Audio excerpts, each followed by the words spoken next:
প্রিয় বন্ধুরা, আজ আমি আপনাদেরকে আমার এই কুঁড়ে ঘরটা দেখাইতেছি। আমি একটা কুঁড়ে ঘরের মধ্যে মাঝে মধ্যে ঘুমাই, মাঝে মধ্যে থাকি। আপনাদেরকে সাথে শেয়ার করব এই কুঁড়ে ঘরের মধ্যে কি কি আছে।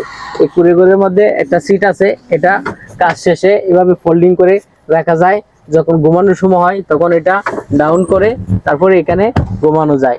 আর এটা ড্রাইভিং সিট, আমরা জানি এটা সোজা করলে ড্রাইভিং সিট, এভাবে আমরা সোজা করে ড্রাইভিং করে এটাই বসে। আরেকটা সিট থাকে পাশাপাশি, এটা হলো পাশে যদি কেউ বসে পাশে বসার জন্য। তার আমরা এবার কিন্তু অনেকে ঘুমাই এভাবেই, যেমন হয়তো ছোট বালিশ থাকে এখানে। আমার সেই বালিশটা আসলে ধুয়ে দিছি, যার জন্য এখানে নাই বর্তমান। বালিশ হিসেবে আমি ব্যবহার করতেছি এই একটা ওয়াটার বোতল, একটা ওয়াটার বোতল ব্যবহার করতেছি। এটা দিয়ে কিন্তু আমরা অনায়াসেই ঘুমাতে পারি, কিন্তু বালিশ ব্যবহার করলে সেটা একটু বেশি আরামদায়ক হয়। অনেক সময় অনেকের বালিশ থাকে না, যার জন্য আমরা এটা বিকল্প হিসেবে বেছে নিই।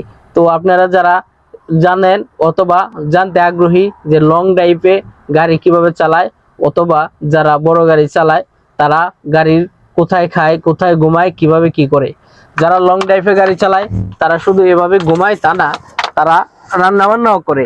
গাড়ির ভিতরে ছোট্ট সিলিন্ডার বোতল থাকে, আর ছোট্ট সিলিন্ডার বোতলের ভিতরে গ্যাস থাকে। গ্যাস দিয়ে কিন্তু তারা ছোট ছোট পাতিলের মধ্যে রান্নাও করে, একজনে খাবার মতো বা দুজন থাকলে দুজনে খাবার মতো।